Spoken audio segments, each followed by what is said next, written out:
व्याख्यान के लिए वक्ता हमें 24 तारीख को मिले, इसलिए हम इसको 24 अक्टूबर को कर रहे हैं। आज के इस व्याख्यान का विषय है मौजूदा कृषि आंदोलन और वैकल्पिक नीतियों का सवाल। वक्ता डॉक्टर अशोक धावले, जो अखिल भारतीय किसान सभा के राष्ट्रीय अध्यक्ष हैं, वो 2:20 पे ही हमारे बीच पहुंच गए थे और हमें ये था कि 3 बजे हम इसको शुरू कर लेंगे, लेकिन वो एक इंटरव्यू 2-3 हमारे पत्रकार साथी हैं उन्होंने लिया है, इस वजह से 10 मिनट और लेट हम हुए हैं, उसके लिए मैं क्षमा चाहता हूँ। समसामयिक विषयों पर हम ये आयोजन करते हैं और आज के दौर में जिस तरीके का किसान आंदोलन पूरे देश में चल रहा है, इससे बेहतरीन विषय हमें नज़र नहीं आया। और डॉक्टर अशोक धावले न सिर्फ आज के दौर में वो किसान सभा के अध्यक्ष हैं, बल्कि जिस वक्त जसबीर सिंह की शहादत हुई उस वक्त वो एसएफआई के राष्ट्रीय उपाध्यक्ष थे। एक ही केंद्रीय कमेटी में दोनों साथी थे। तो किसानों से जुड़ा हुआ विषय और शहीद जसबीर सिंह के उस दौर के विद्यार्थी नेतृत्व में सहयोगी, उनसे बेहतर वक्ता हमें नज़र नहीं आया, इसलिए हमने उनको आमंत्रित किया। डॉक्टर अशोक धावले आ रहे हैं आपके बीच, साथ में शहीद जसबीर सिंह के पिताजी हमारे अंकल जी चौधरी देवीराम जी हैं और शहीद जसबीर सिंह स्मारक समिति के उपाध्यक्ष कॉमरेड सुरेंद्र सिंह भी हैं। मैं अपील करूंगा कि वो सीधे मंच पे आ जाएं, चौधरी देवीराम जी, डॉक्टर अशोक धावले और कॉमरेड सुरेंद्र सिंह। शहीद जसबीर सिंह अमर रहे, अमर रहे, अमर रहे। शहीद जसबीर सिंह अमर रहे, अमर रहे, अमर रहे। डॉक्टर धावले प्रोफेशन से एमबीबीएस डॉक्टर हैं और विद्यार्थियों के बीच उन्हीं लक्ष्य उद्देश्यों के लिए काम करते हुए आगे बढ़े। बाद के दौर में भारत की जनवादी नौजवान सभा के राष्ट्रीय उपाध्यक्ष रहे 1995 तक और 1993 से किसान आंदोलन में सक्रिय हैं। एमबीबीएस के बाद जन आंदोलनों में काम करते हुए उन्होंने पॉलिटिकल साइंस से एमए भी किया और ज़्यादातर लोग यहाँ पर उनको याद होगा कि नासिक से मुंबई का मार्च 2018 में जो पदयात्रा थी किसानों की, जो न सिर्फ राष्ट्रीय बल्कि अंतर्राष्ट्रीय स्तर पर जिसने सबका ध्यान खींचा था, उसके मुख्य संयोजकों में डॉक्टर धावले रहे। मैं शहीद जसबीर सिंह स्मारक समिति और सभी श्रोताओं की ओर से डॉक्टर साहब का स्वागत करता हूं। साथी जसबीर सिंह आप में से कुछ साथी जानते हैं, कुछ नहीं जानते हैं। एसएफआई के हरियाणा के राज्य अध्यक्ष थे। पेलपा गांव में 1964 में अप्रैल में उनका जन्म हुआ और रोहतक में उन्होंने ग्रेजुएशन की, बीएससी की। बहुत ही मेधावी छात्र थे और छात्र आंदोलन में क्योंकि सक्रिय थे, इसलिए एमडी यूनिवर्सिटी ने पीजी क्लासेस में उनका दाखिला बैन कर दिया छात्र आंदोलन की वजह से। उन्होंने कुरुक्षेत्र में एमए इकोनॉमिक्स में दाखिला लिया और प्रीवियस में पहले साल पूरे विश्वविद्यालय में दूसरा स्थान प्राप्त किया। स्वाधीनता, जनतंत्र, समाजवाद जो एसएफआई का लक्ष्य है कि सबके लिए वैज्ञानिक और बेहतर शिक्षा हो, रोजगार से जुड़ी हुई हो और इस तरीके से हो कि गरीब से गरीब परिवार का बच्चा भी अपनी रुचि और मेधा के अनुसार शिक्षा हासिल कर सके, इस लक्ष्य को लेकर वो हरियाणा के विद्यार्थियों को संगठित कर रहे थे। उस दौर में भी कुछ असामाजिक तत्व, कुछ गुंडा गिरोह जो विश्वविद्यालयों में, कॉलेजों में होते हैं, अभी भी हैं, उस दौर में भी थे। और शिक्षा और छात्र विरोधी प्रशासन उन सब के खिलाफ वहाँ पर आंदोलन करते हुए एक परिस्थिति ऐसी आई कि छात्र संघ के चुनाव में अलग अलग हिस्सों ने चुनाव के अंदर हिस्सेदारी की। एसएफआई भी अपने सहयोगियों के साथ थी और चुनाव के बाद बजट पास करने की प्रक्रिया में कि जो विद्यार्थियों का एक्यूमुलेटेड फंड है वो किस रूप में प्रयोग किया जाए, वो विद्यार्थियों के ऊपर खर्च हो, गरीब छात्रों को छात्रवृत्तियां या पुस्तकें दी जाएं, सर्दियों के कपड़े दिए जाएं, या वो सैर सपाटा और टूरों पे लगे। जो अध्यक्ष थे छात्र सभा की ओर से, उनकी कोशिश ये थी कि मौज मस्ती के लिए इसको प्रयोग किया जाए। वोटिंग हुई और वो उनका बजट का प्रस्ताव डिफीट हो गया, हार गया। और छात्र आंदोलन में चुनाव की प्रक्रिया में इनडायरेक्ट इलेक्शंस थे, डेलीगेट्स बनते थे, तो उनको किडनैप करना, उठा लेना या अपने लिए वोट डालने के लिए दाब धौंस देना, मार पिटाई करना विद्यार्थियों के साथ, ऐसी एक प्रक्रिया चुनाव से पहले भी चल रही थी। हमले हुए हॉस्टलों में विद्यार्थियों पर, उनके विरोध में सब छात्रों को संगठित करने में साथी जसवीर ने अन्य नेताओं के साथ अग्रणी भूमिका निभाई, तो उनके साथ एक दुश्मनी का रिश्ता भी उससे स्थापित हुआ। उसी दौर में कुरुक्षेत्र विश्वविद्यालय के गैर शिक्षक कर्मचारियों का ऐतिहासिक आंदोलन चल रहा था। एसएफआई न सिर्फ विद्यार्थियों के बल्कि पूरे शिक्षा जगत के अलग अलग हिस्सों के और वैचारिक तौर पे भी संघर्षों में शामिल थी, तो वो उस आंदोलन का समर्थन कर रहे थे।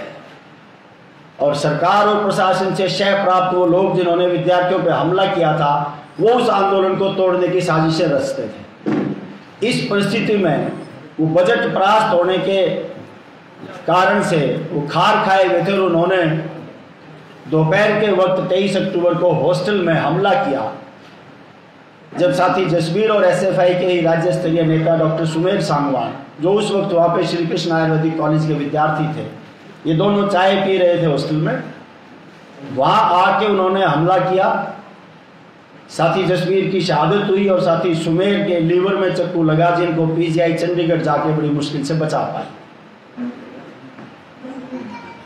2 नवंबर 1986 को कुरुक्षेत्र के ही काली कमली मैदान में राज्य स्तरीय शोक सभा हुई और वहीं से कर्मचारियों के बड़े जनवादी संगठन सर्व कर्मचारी संघ का भी उस दौर में गठन हुआ था।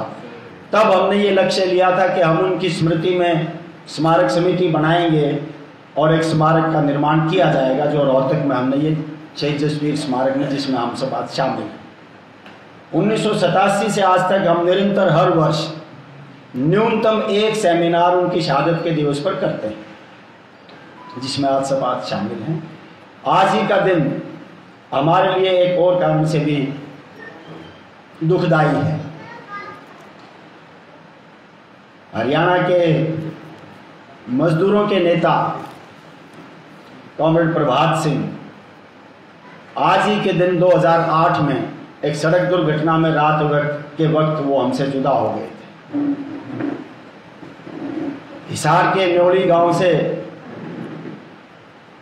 वो आते थे और कबड्डी के बहुत ही अच्छे खिलाड़ी थे। पहले हरियाणा के नौजवानों को उन्होंने संगठित किया भारत की जनवादी नौजवान सभा के बैनर से, और उसके बाद अपने इलाके के चाहे मजदूर हों, किसान हों, उनके आंदोलनों में निरंतर वो सक्रिय रहे। खासकर असंगठित मजदूर जो सबसे उपेक्षित है, जिनके पक्ष में कोई बोलने वाला भी नजर नहीं आता था, वो भट्टे के मजदूर हैं, गांव के चौकीदार हैं, निर्माण के मजदूर हैं, और उनके दिमाग में नक्शा ये था कि जो छोटे छोटे बच्चे ये कूड़ा बीनते रहते हैं, ऐसे बहुत ही समाज के हाशिए पर रहने वाले लोगों को संगठित करते हुए वो सीआईटीयू के राज्य के अध्यक्ष रहे, मार्क्सवादी कम्युनिस्ट पार्टी के राज्य सचिव मंडल के सदस्य भी वो रहे, और उन्होंने भी उस दौर में उनको नौकरी मिल सकती थी। बहुत अच्छे खिलाड़ी थे, राज्य स्तर के बहुत ही बेहतरीन कबड्डी के वो खिलाड़ी थे, मिस्त्री भी बहुत अच्छे थे ट्यूबुलर के, लेकिन उन्होंने जन आंदोलन में अपना जीवन लगाया और 24 अक्टूबर 2008 को एक सड़क दुर्घटना में, वो भी इसी वजह से कि निरंतर आंदोलनों में चलते हुए वो सोते भी बहुत कम थे, तो उनकी पत्नी हॉस्पिटल में दाखिल थी, वो आंदोलनों में थे, तो एक वक्त जाके वो हॉस्पिटल में अग्रवाल संभालते थे, दूसरे वक्त आंदोलनों में होते थे। दौर ऐसा था कि उनके ऊपर 30 से ज़्यादा मुकदमे चल रहे थे। उन साथी को भी आज हम याद करते हैं, श्रद्धांजलि देते हैं, और इन दोनों ही साथियों की जो कुर्बानियां हैं, जो उनका काम है, वो हमें आने वाले समय में भी प्रेरणा देता रहेगा। और समाज के अंदर गैर बराबरी को मिटाने के संघर्ष में जिस भी स्तर पे हम हैं, या जो जनता के जायज़ हकों के लिए आंदोलन कर रहे हैं, उनके पक्ष में हम बोलते रहेंगे। आज के दिन कैप्टन लक्ष्मी सहगल का जन्मदिन भी है। आज़ाद हिंद फौज में महिलाओं की ब्रिगेड खड़ी करके उसकी वो कैप्टन थी, और वो भी पेशे से डॉक्टर थी। कानपुर में अंतिम समय तक उन्होंने क्लिनिक चलाया, गरीबों की सेवा की, राजनीतिक तौर पर सक्रिय रही, अखिल भारतीय जनवादी महिला समिति की संस्थापकों में से थी, मार्क्सवादी कम्युनिस्ट पार्टी की लीडर रही, और एक समय पे विपक्ष की ओर से उन्होंने राष्ट्रपति का चुनाव भी लड़ा। इस मौके पर हम कैप्टन लक्ष्मी सहगल को भी याद करते हैं, उनकी कुर्बानियों को, उनके जज्बे को, जो बहुत ही प्रेरणादायी है। वो भी हमें उत्साह और संबल देते रहेंगे। इस बातचीत के साथ मैं आमंत्रित करूंगा डॉक्टर अशोक धावले को कि वो आएँ और मौजूदा किसान आंदोलन और वैकल्पिक नीतियों का सवाल, इस विषय पर शहीद जसवीर सिंह स्मृति व्याख्यान दें डॉक्टर अशोक धावले।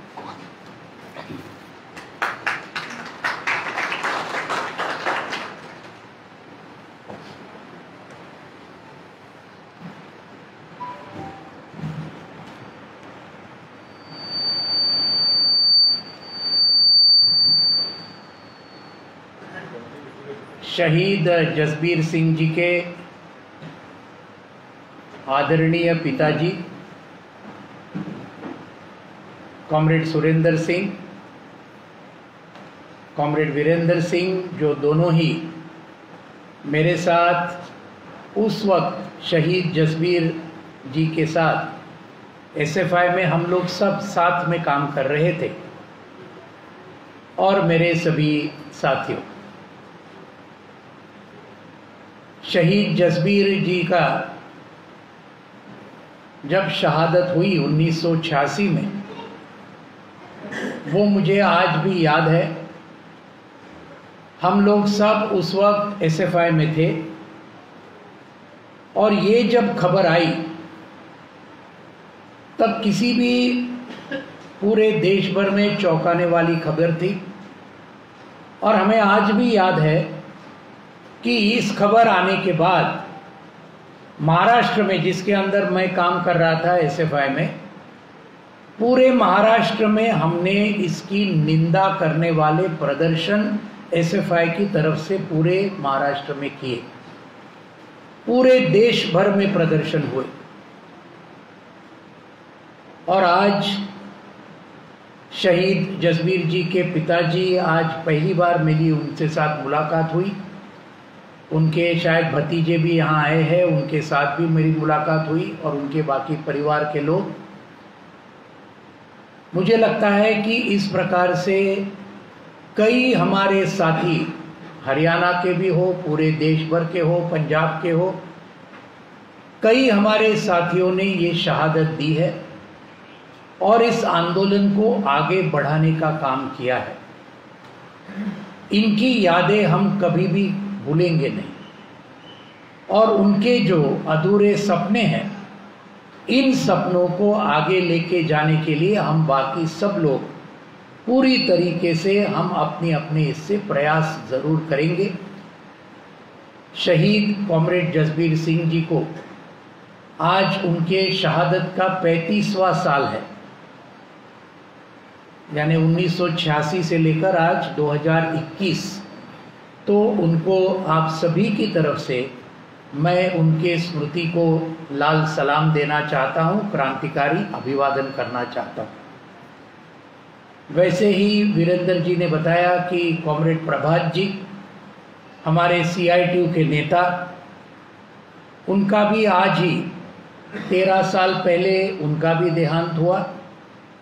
वो भी हमारे एक बहुत बड़े नेता थे, हमारे हरियाणा के CITU के और वामपंथी आंदोलन के कॉमरेड प्रभात जी को भी इस समय पर मैं उनको भी क्रांतिकारी अभिवादन देना चाहता हूँ। और साथ में हमारी सबकी नेता, एक तरफ से देखें तो पूरी देश की नेता, जिन्होंने नेताजी सुभाष चंद्र बोस के आज़ाद हिंद फौज में काम किया, न सिर्फ काम किया, उस फौज का जो रानी लक्ष्मी रेजिमेंट था उसकी वो कैप्टन थी, कैप्टन लक्ष्मी सहगल। इनका आज जो जन्मदिन है तो कैप्टन लक्ष्मी सहगल को भी हम आज पूरी तरीके से याद करते हैं और उनको भी, उनकी याद को भी आज हम अभिवादन करते हैं। साथियों, आज जो मुझे विषय दिया है जसबीर जी के लेक्चर के लिए, वो है मौजूदा किसान आंदोलन और हमारी वैकल्पिक कृषि नीति। शुरुआत में मैं कहूँगा कि इस प्रकार का किसान आंदोलन ये पिछले हमारे आज़ादी के बाद और आज़ादी के पहले भी इतना बड़ा देशव्यापी किसान आंदोलन न सिर्फ भारत ने नहीं देखा, लेकिन पूरे दुनिया भर ने नहीं देखा इस प्रकार का आंदोलन, जिसके अंदर आज हम लोग सब शरीक हैं। ये सही माने में हमारे सबका सौभाग्य है कि इस दौर में हम लोग आज जी रहे हैं, इस आंदोलन के अंदर सहभाग ले रहे हैं, इस आंदोलन को मदद कर रहे हैं। मुझे अभी सुरिंदर सिंह ने बताया, हमारे साथी यहाँ के जो यहाँ है रामकृष्ण जी, ये 1955-56 में जो एंटी बेटरमेंट लेवी का आंदोलन हुआ, जिसका नेतृत्व अखिल भारतीय किसान सभा कर रही थी पंजाब और हरियाणा में, और जिसके नेता थे, आप सभी उनका जानते हैं, कॉमरेड हरकिशन सिंह सुरजीत।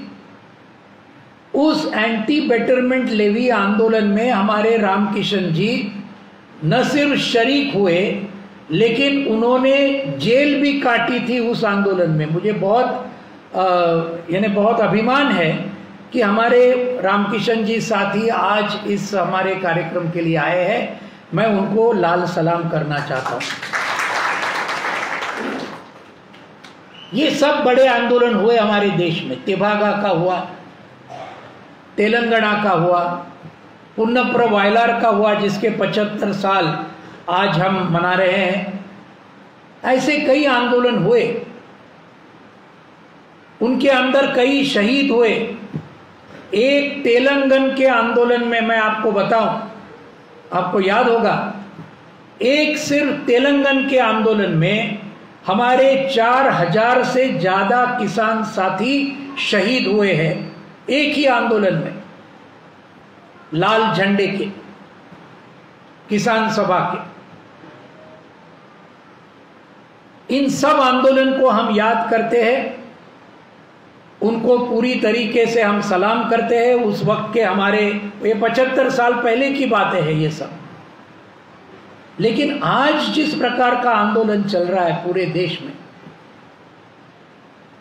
पिछले 11 महीने से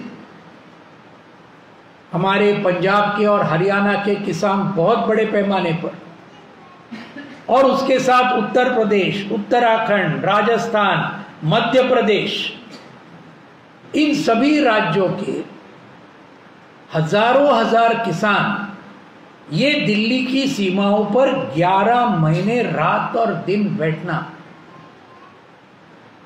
कभी हुआ है? हमने कभी देखा है हमारी जिंदगी में? कभी नहीं देखा। और ये मैंने जो कहा, पूरी दुनिया में ऐसा नहीं हुआ आंदोलन जो आज किसानों का भारत में हो रहा है। और ये बात कौन बोल रहे? ये बात एक बहुत बड़े हमारे विचारवंत, जो वामपंथी विचारवंत है अमेरिका के, उनका नाम है नोएम चॉम्स्की। बहुत जाने माने विचारवंत है, पूरी दुनिया उनको सलाम करती है। उनका उम्र है अभी 92 साल। 92 साल के हैं वो, आज अमेरिका में रहते हैं। उन्होंने अभी पिछले महीने एक मुलाकात देते हुए उन्होंने कहा कि ये भारत के किसानों का आंदोलन, इस किस्म का आंदोलन पूरी दुनिया में अभी तक नहीं हुआ, और ये आंदोलन आज के पूरे काले जमाने में एक दीप स्तंभ जैसा आंदोलन है। दीप स्तंभ आप जानते हैं ना, पूरा लाइट हाउस जिसको हम कहते हैं, ये पूरे दुनिया को रोशनी देता है, इस प्रकार का ये आंदोलन है। और आगे उन्होंने कहा भारत के किसानों के इस आंदोलन से पूरे दुनिया के श्रमिकों के आंदोलनों ने आज प्रेरणा लेनी चाहिए। इस प्रकार का ये भारत के किसानों का आंदोलन है। बात एकदम सही है जो उन्होंने कही। अब इस आंदोलन की जो कुछ विशेषता है मैं आपके सामने बताऊं। आज की किसानों की हालत की तरफ मैं आऊंगा थोड़ी सी, और आखिर में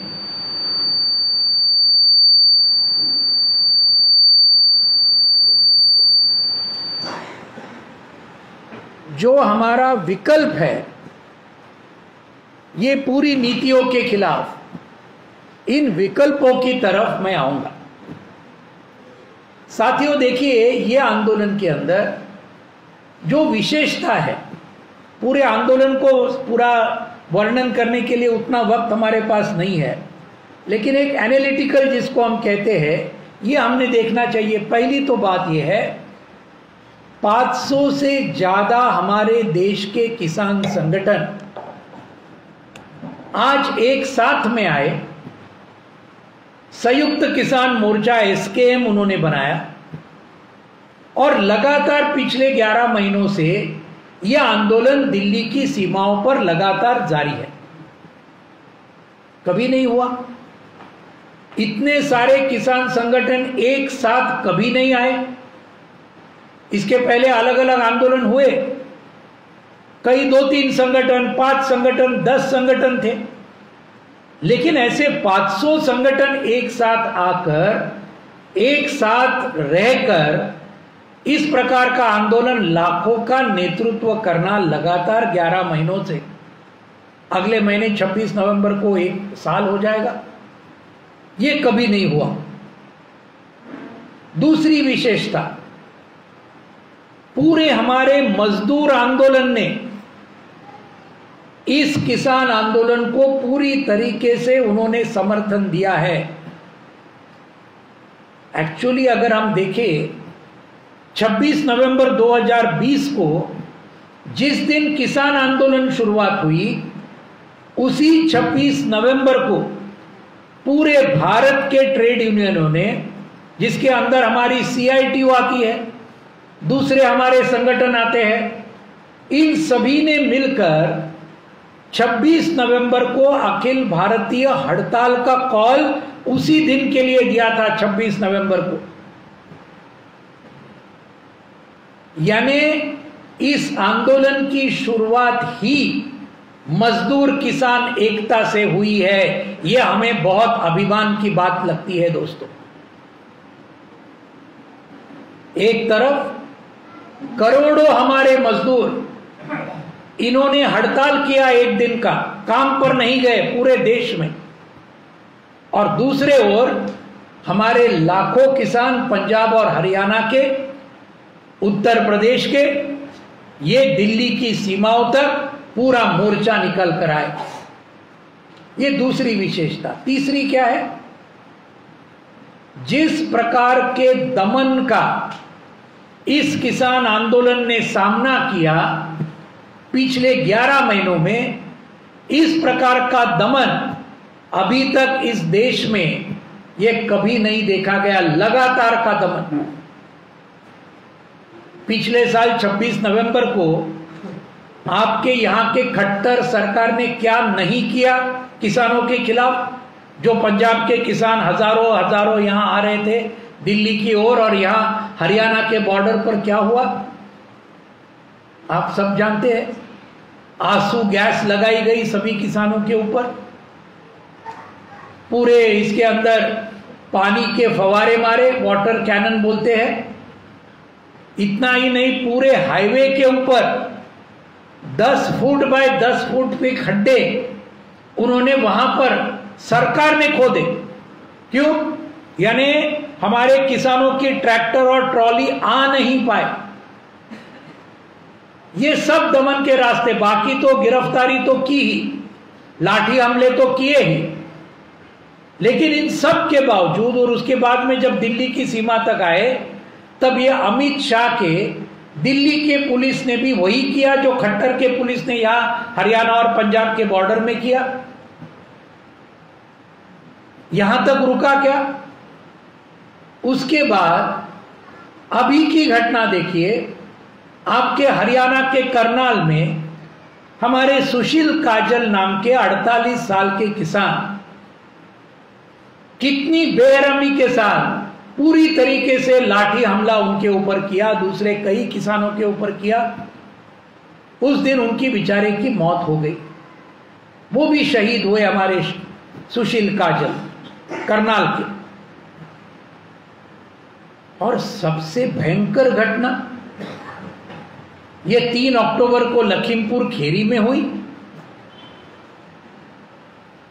देश का गृह राज्य मंत्री आशीष मिश्रा, उसका बेटा अजय मिश्रा, उसका बेटा आशीष मिश्रा और उनके भाजपा के गुंड, ये सब जाते हैं और शांति से प्रदर्शन करने वाले काले झंडे हाथ में लिए हुए जो किसान शांति से वापस जा रहे थे, उनके ऊपर सीधा 3 गाड़ियों को चलाते हैं और वहां पर 5 किसान यानी 4 किसान और एक पत्रकार को रौंद कर मार डालते हैं।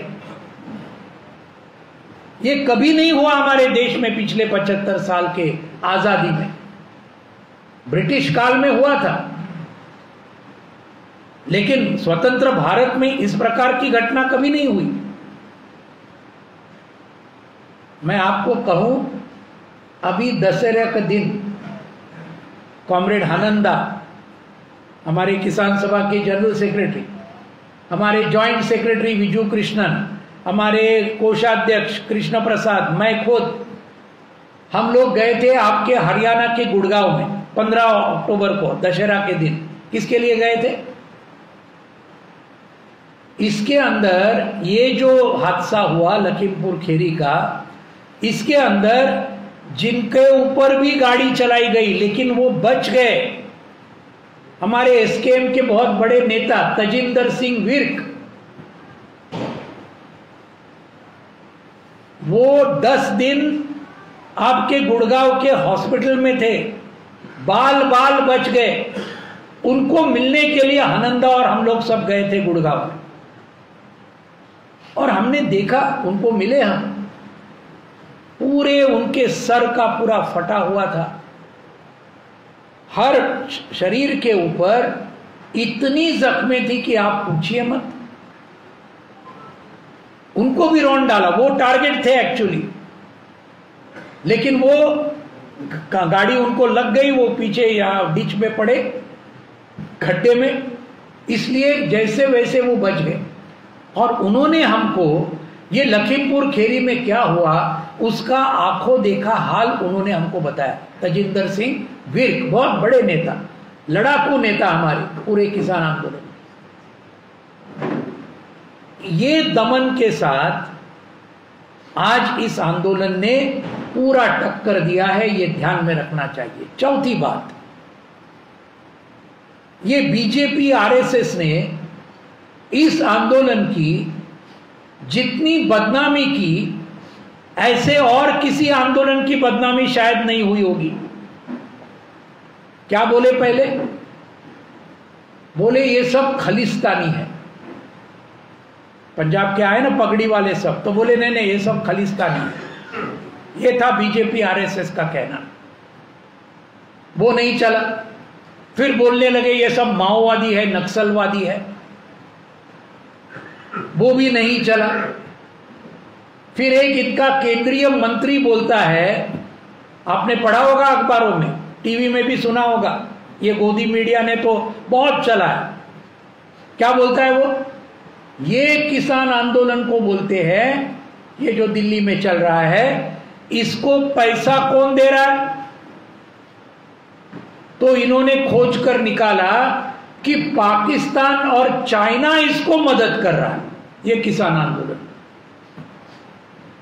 यानी क्या बदनामी करने की छोड़ी इन्होंने। और बीजेपी का आईटी सेल तो आप जानते हैं अच्छी तरीके से, एक बार निकाला तो गया वो लाखों करोड़ों लोगों तक। लेकिन ये सब होने के बावजूद ये किसान आंदोलन बहुत तगड़े तरीके से ये पूरे दमन का भी सामना किया, बदनामी का भी सामना किया। ये ध्यान में रखिए। पांचवी बात, ये पिछले 1.5-2 साल में भारत में सबसे बड़ी समस्या कौन सी आई? कोरोना की आई ना। हमारे कई अच्छे अच्छे साथी उसके चलते गुजर गए, हम उन सभी को श्रद्धांजलि देते हैं। कई हमारे अच्छे साथी कोरोना के ऊपर भी इस आंदोलन ने जीत जताई। ध्यान में रखिए, पूरे कोरोना के वक्त 26 नवंबर को यह आंदोलन शुरू हुआ और आप जानते हैं मार्च, अप्रैल, मई में इस साल क्या हुआ? दूसरी लहर आई ना कोरोना की, हजारों लोग मारे गए, लाखों लोग मारे गए। और उस वक्त सरकार ने एक संधि ढूंढी कि अभी इसका फायदा उठाकर अभी ये सब दिल्ली के किसानों को भगाया जाए। क्या किया संयुक्त किसान मोर्चा ने? ऐलान किया, इसी कोरोना के दूसरी लहर के दौरान हमें हमारी ताकत दिल्ली की सीमाओं पर किसानों की बढ़ानी होगी। और हमने बढ़ाई। हजारों नए किसान वहां पर आए अप्रैल और मई महीने में, जब ये कोरोना का पूरा सेकंड वेव सब जगह में चल रहा था। नहीं कर पाए कुछ भी। यानी कोरोना के ऊपर भी हमने मात की है इस किसान आंदोलन ने। कोई सामान्य बात नहीं है। सातवीं छठवीं बात जो है, ये सब दमन और बाकी सब होने के बावजूद ये पूरा शांति के साथ ये आंदोलन चल रहा है। पिछले 11 महीनों से एक भी हिंसा की घटना इस आंदोलन में कुछ भी हुआ तो भी हुई नहीं है। पूरा सत्य और अहिंसा जो महात्मा गांधी के उसूल थे, इन उसूलों को संयुक्त किसान मोर्चा ने और ये पूरे हमारे हजारों लाखों किसान पूरे देश भर के, पूरे देश भर में कितनी जगह में मैं आपको बोलूं लाठी हमले हुए पुलिसों ने, लेकिन वो सबको जो भी है हम हमारी शांति रखेंगे, इस मुताबिक इसका मुकाबला किया गया। सातवां जो है विशेषता, इस आंदोलन में सभी धर्मों के किसान शरीक है।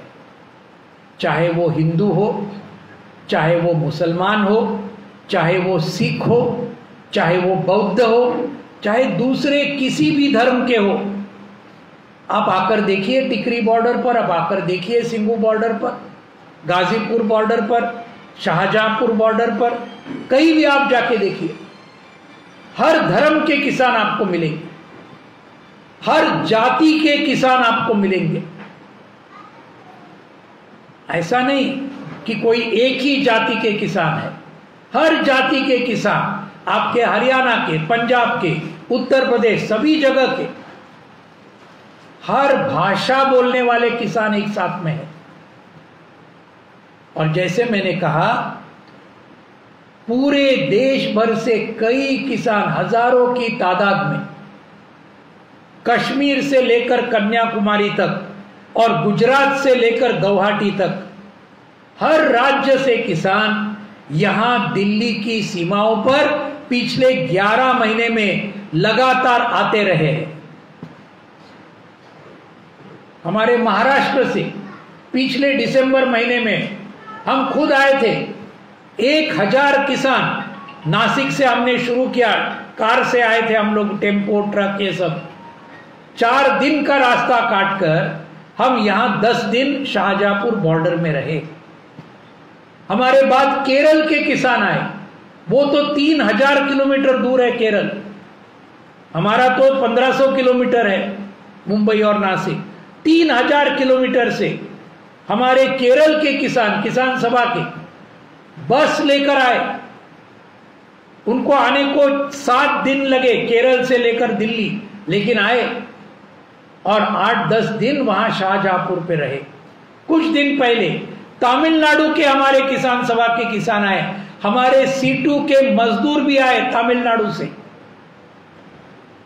और वहां सिंगू बॉर्डर पर रहे। आसाम से आए, बंगाल से आए, आप पूछिए आंध्र, तमिलनाडु, ये मैं कहा तेलंगाना, कर्नाटक, उड़ीसा, यानी हर भाषा बोलने वाला किसान आपको ये बॉर्डर पर मिलेगा। और वो सिर्फ यहां नहीं, लेकिन अपने अपने राज्यों में वो तगड़ा संघर्ष दे रहा है इस आंदोलन के समर्थन में। सिर्फ किसान नहीं, जैसे मैंने पहले कहा, मजदूर भी, खेत मजदूर भी, हमारी जनवादी महिला संगठन की हमारी महिला बहुत बड़े पैमाने पर पूरे देश में, हमारे SFI DYFI के छात्र और नौजवान बहुत बड़े पैमाने पर सब जगह में ये आंदोलन को समर्थन दे रहे। तो ये ध्यान में रखना चाहिए। 8वीं बात, इस आंदोलन का राजनैतिक असर भी अभी पड़ने लगा है। कहां गिरा, हमें क्या देखा हमने? अप्रैल मई महीने में अभी इस साल के 4 राज्यों में चुनाव हुए विधानसभा के, और इन 4 राज्यों में से 3 राज्यों में बीजेपी की करारा हार हुई। केरल में हुई, जिस केरल में वामपंथी जनवादी मोर्चा कॉमरेड पिनरई विजयन के नेतृत्व में फिर से दोबारा चुनकर आया, और बीजेपी का 1 विधायक था उसके पहले। अब इस बार के चुनाव में 1 भी विधायक नहीं रहा केरल के असेंबली में, 0 पर आ गए। तमिलनाडु में हमने देखा, AIDMK के साथ इन्होंने गठबंधन किया था, सरकार था उनका पहले, लेकिन लोगों ने इनके सरकार को गिराया और नए सरकार को लाया, DMK के सरकार को। तमिलनाडु में हारे, बंगाल में हारे। बंगाल में तो क्या नहीं छोड़ा उन्होंने करने का, सब कुछ किया, लेकिन बंगाल में भी हारे। एक राज्य में बहुत थोड़े वोट से वो जीते, और वो था आसाम। लेकिन फर्क कितना था दोनों गठबंधनों के बीच? 1% से भी ज्यादा, 0.25% का वोट का फर्क था। थोड़ा वोट यहां के वहां होता, वहां भी बीजेपी हार जाती। ये हमने देखा। और अभी आने वाले 4-5 महीने में और 3 महत्व के राज्यों में चुनाव होने वाले हैं। एक है पंजाब विधानसभा, दूसरा है उत्तर प्रदेश विधानसभा, तीसरा है उत्तराखंड विधानसभा। पंजाब में तो कोई चांस नहीं है बीजेपी को, चाहे कुछ भी हो, क्योंकि वहां के किसानों ने 1-1.5 साल से लगातार आंदोलन जबरदस्त तरीके से पूरे गांव तक और पूरे घर तक लेके गए, जैसे आप लेके गए हरियाणा में। इसलिए आप दोनों राज्यों को आज अखिल भारतीय किसान सभा की ओर से, SKM की ओर से, पंजाब और हरियाणा के हर साथी को मैं आप सभी को लाल सलाम करना चाहता हूं कि इस आंदोलन का नेतृत्व सही माने में आप 2 राज्यों ने किया है। तो ये है, ये तीन। लेकिन उत्तर प्रदेश उत्तराखंड में क्या है? सरकार बीजेपी की है, योगी। और उसकी शुरुआत कैसे हुई? पिछले महीने 5 सितंबर को आप सभी ने देखा होगा, आपके टीवी स्क्रीन के ऊपर, पेपर में, अखबार में देखा होगा, मुजफ्फरनगर में 10 लाख किसान और मजदूर एक साथ आए और जबरदस्त ऐतिहासिक रैली की, जैसे 10 लाखों की रैली अभी तक सिर्फ किसान मजदूरों की कहीं भी देश में नहीं हुई। ये मुजफ्फरनगर उत्तर प्रदेश में, यानी अभी पंजाब और हरियाणा के साथ उत्तर प्रदेश भी हमारे साथ में आया है। और उस मुजफ्फरनगर में, जिस मुजफ्फरनगर में 2013 साल में ये बीजेपी और आरएसएस के लोगों ने सांप्रदायिक दंगा ये पूरी तरीके से किया था, लगभग 100 लोग मारे गए थे वहां पर 8 साल पहले। पूरा ये धार्मिक ध्रुवीकरण हुआ था उस वक्त, और उसके चलते ये मोदी सरकार 2014 में सत्ता में आई। उसके चलते यूपी में, अभी एक बार आप सोचेंगे नहीं नहीं मैं तो हिंदू हूं, तो फिर आप जीतोगे ही ना। यही तो उनका गेम है कि बाकी सब छोड़ो, हम हिंदू है मुसलमानों के खिलाफ। यही, इसी को तो उनका जड़ है, उसी के ऊपर तो जीते हैं। लेकिन जिस मुजफ्फरनगर और उत्तर प्रदेश में ये पूरा विभाजन हुआ था धर्म के नाम पर 8 साल पहले, 8 साल के बाद मैं था मुजफ्फरनगर में, हमारे कई साथी थे यहाँ के, लाखों मुसलमान आए,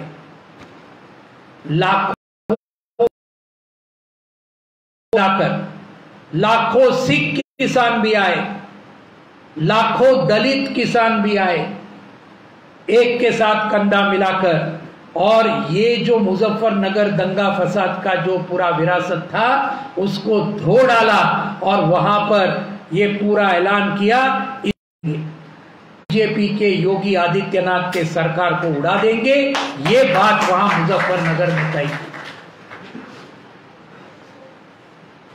आखिरी जो 9वां पॉइंट है साथियों, और वो सबसे महत्वपूर्ण मुद्दा है, इसकी खासियत है, सबसे बड़ी खासियत इस आंदोलन की, कि इस आंदोलन ने पिछले 30 साल से हमारे देश में जो लागू किए जाते हैं इन नव उदार नीतियों के साथ जबरदस्त टक्कर ली है। नव उदारवादी नीति जो 1991 में हमारे देश में आई, उसको आज एक जबरदस्त, उसको एक बड़ा ये इसको पहुंचाया है, ठेस पहुंचाया है। और ये कॉरपोरेट जो है, इन कॉरपोरेट्स के खिलाफ एक पूरा दुनिया में, अपने देश में एक जबरदस्त माहौल यह पूरे किसान आंदोलन ने तैयार किया है, जिसके प्रतिनिधि है ये अंबानी और अदानी। क्योंकि यही लोग आज पूरे देश को चलाते हैं, और मोदी और शाह की सरकार, बीजेपी आरएसएस की सरकार पिछले 7 सालों में एक काम सिर्फ कर रही है, और यह है अंबानी, अदानी और दूसरे कॉरपोरेट की दलाली करना। इसके दौर दूसरा कोई काम वो नहीं कर रहे। इनके हाथ में पूरे देश को सौंप डालना, बेच डालना पूरे देश को, ये आज जो काम है, इसके खिलाफ हम सब लड़े पिछले 30 सालों में। हमारी CITU लड़ी, हमारी किसान सभा लड़ी, खेत मजदूर यूनियन, बाकी हमारे छात्र, नौजवान, महिला संगठन, सभी लोग हम लड़े। लेकिन इतनी प्रभावशाली तरीके से हम लड़ पाए क्या पिछले 30 साल में, जितना ये किसान आंदोलन लड़ रहा है? इतनी प्रभावशाली तरीके से हम नहीं लड़ पाए। हमने किया, कुछ कुछ जगह में जरूर किया, उसके बारे में आप सभी को सलाम, लेकिन पूरे देश को हिलाने वाला इस प्रकार का यह आंदोलन नहीं हो पाया। यह हमको ध्यान में रखना चाहिए। तो ये 9 विशेषताएं मैंने आपके सामने इस बड़ी किसान आंदोलन के बारे में रखी। दूसरे सेक्शन में मैं कहना चाहता हूं आपके सामने कि आज किसानों की और किसानी की परिस्थिति है, एक 10-15 मिनट में मैं कहूंगा। और आखिरी सेक्शन में हमारा विकल्प क्या है, अगर इस चीज को अगर बदलना है बुनियादी तरीके से, तो हमारी नीतियों की दिशा क्या होनी चाहिए, जिसके चलते हमारे किसान, उसके साथ में हमारे मजदूर भी, उनको किस प्रकार से एक नया भविष्य मिल सके, ये नए किस्म के ये आखिर में मैं आपके सामने रखूंगा। उसके पहले आज के किसानों की हालात क्या है। देखिए, पहली तो बात यह है, पिछले 25 सालों में 1995 से लेकर 2020 तक 25 साल हुए, केंद्रीय गृह मंत्रालय जो है, जिसके मंत्री अभी अमित शाह है, उसके नीचे एक संस्था आती है, उस संस्था का नाम है national crime records bureau, NCRB। इसका काम क्या है, देश में क्या गुने होते हैं उसका पूरा ब्यौरा रखना। मर्डर होगा, चोरी होगी, है ना, बलात्कार होंगे, इसका पूरा एक उसका ब्यौरा रखा जाता है, ये नेशनल क्राइम रिकॉर्ड्स ब्यूरो के अंदर। अब आत्महत्या करना भी एक गुनाह है, आप जानते हैं ना, आत्महत्या करना ये भी एक गुनाह है, तो उसका भी रिकॉर्ड रखते हैं वो लोग। उसके अनुसार हमारे कई साथी ये बात जानते हैं, लेकिन जो नहीं जानते उनके लिए मैं कह रहा हूं, ये 25 सालों में हमारे देश के 4 लाख किसानों को आत्महत्या करनी पड़ी। ये सरकार के आंकड़े में आपको बोल रहा हूं, 4 लाख किसान, इनको आत्महत्या करनी पड़ी पिछले 25 सालों में। क्यों? मुख्य कारण क्या था? कर्जा। कर्जे के अंदर डूबे हुए जो किसान हैं, लौट नहीं पाते, बैंक आती है उनके पास, पूरी उनकी बेअदबी करती है, और इसकी वजह से 4 लाख किसानों को अपनी जान लेनी पड़ी हमारे देश में। ये कब से शुरू हुआ? 92-93 से ये शुरू हुआ। इसके पहले इतने बड़े पैमाने पर कभी नहीं हो रहा था। यानी क्यों शुरू हुआ? 1991 में ये जो नव उदारवादी नीति आई, तब से यह किसानों की आत्महत्याओं का दौर हमारे देश में शुरू हुआ, ये ध्यान में रखिए। इसके पहले कोई किसान आत्महत्या करता होगा, कोई व्यक्तिगत कारण होगा, कोई झगड़ा हुआ होगा, ये सब होता होगा पहले, लेकिन इतनी बड़े पैमाने पर 4 लाख किसान पूरे देश में, आपके हरियाणा में भी हुई है, पंजाब में भी हुई है, हमारे महाराष्ट्र में तो सबसे ज्यादा हुई है। ऐसा 1-2 राज्यों को छोड़ के कोई भी राज्य नहीं बचा जहां किसानों ने आत्महत्या नहीं की। दूसरा क्या हुआ है? ये कृषि संकट का एक लक्षण हम बोलते हैं। कृषि संकट के बारे में जो आप बात चलती है ना, इसका एक लक्षण है 4 लाख किसानों ने लगातार आत्महत्या करते रहना पिछले 25 साल, और आज भी कम नहीं हुई। ये 4 लाख में से पिछले 7 सालों में मोदी सरकार के काल में 1 लाख से ज्यादा तादाद हुई है। ये 4 लाख में से सिर्फ पिछले 7 साल में। और पहली की तुलना में जो आत्महत्या पहले हुआ करती थी, वो ये मोदी सरकार आने के बाद करीबन 50% से बढ़ी है पिछले 7 सालों में। ये ध्यान में रखने की बात है। दूसरी बात क्या हो रही है? हमारे देश के जो पिछड़े हुए हिस्से हैं, आदिवासी जहां पर रहते हैं, बड़ी दलित हमारी जो तादाद है, लोक संख्या है, उन जगह में पिछले ये 25-30 सालों में लाखों छोटे छोटे बच्चे मर गए। क्यों मर गए?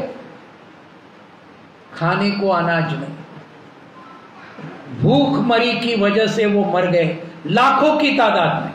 कौन से राज्य है?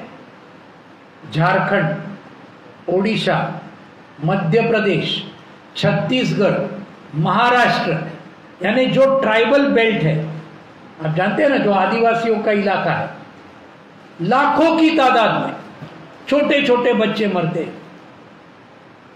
लेकिन ये हमारे गोदी मीडिया कभी देखा नहीं है। लेकिन ये सच्चाई है, ध्यान में रखिए।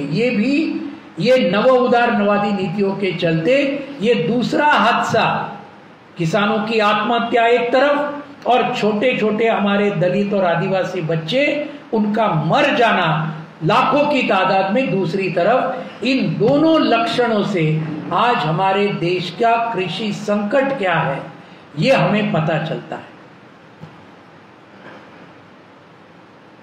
अब ये क्यों हुआ? बुनियादी कारण क्या है इसका? बुनियादी कारण यह है, एक तरफ किसानों का लागत खर्चा बहुत बड़े पैमाने पर बढ़ा। कैसे बढ़ा? बीज के दाम बढ़े, खाद के दाम बढ़े, दवा के दाम बढ़े, पेट्रोल डीजल का तो आप पूछिए ही मत। आप जानते हैं ना, सेंचुरी मारी ना, हरियाणा में मारी कि नहीं सेंचुरी, डीजल और पेट्रोल ने। तो ये बढ़ा, सिंचाई के दाम बढ़े, हर चीज के दाम बढ़े। और ये बीज और खाद और ये जो कीटनाशक है, इनके दाम क्यों बढ़े? दो कारणों की वजह से बढ़े। एक, इनका पूरा जो उत्पादन का काम है, ये पिछले 30 सालों में नव उदारवादी नीतियों के चलते सरकार ने किनको सौंपा? बड़े बड़े बहुराष्ट्रीय निगमों को, मल्टीनेशनल कॉरपोरेशन, उनके हाथ में दे दिया। चलो बीज आप पैदा करो, खाद आप पैदा करो, कीटनाशक आप पैदा करो। अब ये लोग जो करेंगे वो क्या किसानों के हित में करेंगे? वो तो अपना मुनाफा निकालेंगे और इसलिए उसके दाम बढ़े। सरकारी कंपनियों को बंद किया और वही बात बड़े बड़े निजी कंपनियों के हाथ में सौंपी। ये सब चलते हुए किसानों का लागत खर्चा बढ़ा, बहुत बड़े पैमाने पर बढ़ा। क्योंकि ये सब अगर दाम बढ़ेंगे तो लागत खर्चा जरूर बढ़ेगा, सवाल ही नहीं आता। लेकिन लागत खर्चा जिस पैमाने पर बढ़ा, उस पैमाने पर किसानों के जो मिलने वाले दाम हैं वो बढ़े क्या बाजार में? बिल्कुल नहीं बढ़े। और ये हर किसान जानता है। हर किसान अपना तो गणित रखता है ना, भाई कितना हमारा खर्चा हुआ इस साल के फसल में और हमें दाम कितना मिलता है, वो देख लिया।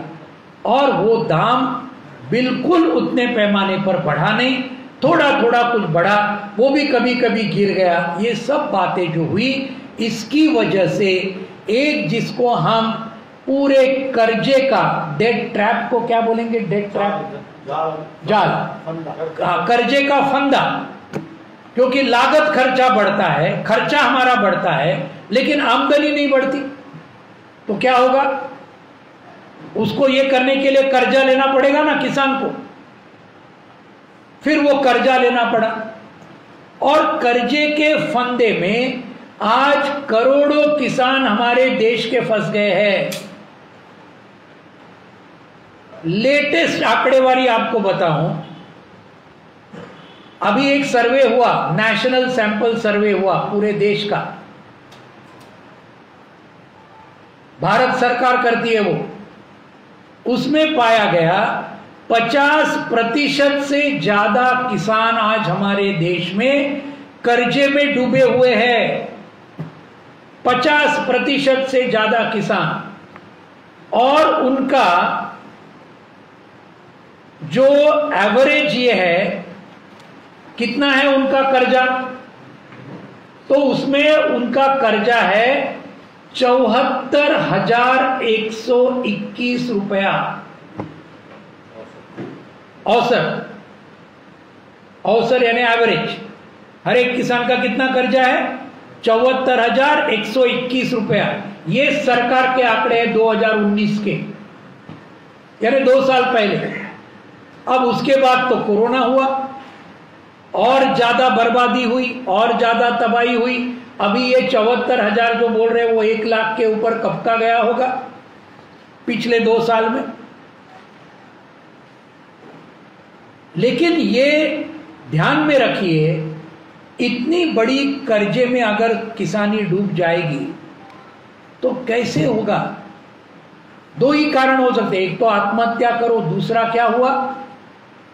दूसरा ये हुआ जिनको कर्जा चुकाना था उन्होंने अपनी जमीन बेच डाली। बात सही है कि नहीं? बेच डाली। 5 एकड़ है, ठीक है, अभी इतना है, चलो 2 एकड़ बेच डाल। बाद में फिर तो कर्जा तो रुकेगा नहीं, फिर वापस 2 एकड़ बेच डालो, फिर वापस 1 एकड़, फिर हो गया वो खेत मजदूर। ये हुआ है पिछले 30 सालों में, बहुत बड़े पैमाने पर हुआ है। लाखों की तादाद में हमारे किसान भूमिहीन हुए हैं, अपनी जो जमीन है बेच डालनी पड़ी है। यह है सच्चाई हमारे देश की। और इसलिए ये ध्यान में रखिए, इस मुताबिक ये जो है ये कर्जे के अंदर हम देखते हैं, जब मैं आखिर में आऊंगा विकल्प के बारे में तब इसके ऊपर और ज्यादा बोलूंगा। लेकिन ये बात हुई है, ये कृषि संकट, और ये कृषि संकट के चलते मोदी जी ने 2014 में बोला था, क्या बोला था? क्या बोला था? हम किसानों का आमदनी कितना करेंगे? दुगुनी करेंगे 2022 तक। अब 2022 को आने को कितने महीने बचे? 2 महीने बचे, 2 ही महीने बचे अभी हमारे लिए।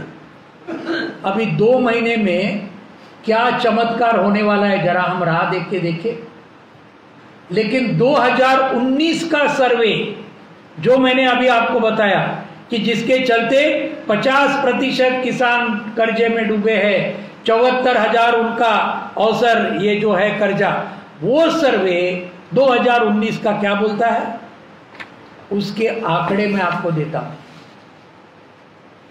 2019 का सर्वे अभी सितंबर 10 तारीख को वो ऐलान हुआ। वो बोलता है 2013 में ऐसा सर्वे इसके पहले हुआ था, 2013 में, यानी 6 साल पहले। तब किसानों को उनकी आमदनी किसानी से, यानी किसानी से इसका मतलब फसल से कितनी होती थी, पूरा खर्चा बिर्चा जाके, तो वो थी 2013 में 3,081 रुपए। ये कोई लिख रहा होगा तो जरूर लिखिए और ये भाषण में इसका इस्तेमाल करिए पूरे हरियाणा में। 2013 में कितनी आमदनी थी किसान की? 3,081 रुपए। और अभी 2019 में फसल से कितनी आमदनी हुई किसान की? गवर्नमेंट का सर्वे बोलता है कि वो हो गई अभी 2,645 मासिक 2,645, जो 6 साल पहले कितनी थी? 3,081। यानी भाई और बहनों, बढ़ी या कम हुई? कम हुई ना। 6 साल में 450 रुपया महीना कम हो गई। ये मोदी सरकार के टाइम में, 2013 के बाद मोदी सरकार ही आ गई 2014 में, और रुपए की कीमत कितनी कम हो गई। ये सब ध्यान में रखिए, यानी 450 रुपया किसान को मिलने वाला फसल से वो पिछले 6 साल में कम हो गया। पहली बार ये हुआ है, पहली बार। और ये हमको चांद दिखाते हैं कि आपकी आमदनी अभी 2022 में दुगुनी कर दी जाए। और ये मैं फिर से बोलता हूं, कब के आंकड़े हैं? 2019 के, कोरोना शुरू होने से पहले। कोरोना में क्या बर्बादी हुई और ज्यादा, आराम से सोच सकते हैं आप लोग, कल्पना कर सकते हैं। ये सब जो बातें हैं अभी, उसका मतलब ये है, ये जो मैंने आंकड़े दिए, हर किसान की औसत हर दिन की कमाई कितनी है? हर किसान की कमाई आज हर दिन की है सिर्फ 27 रुपए। 27 रुपए हर दिन की। जी सकेगा 27 रुपए में? जी के दिखाओ।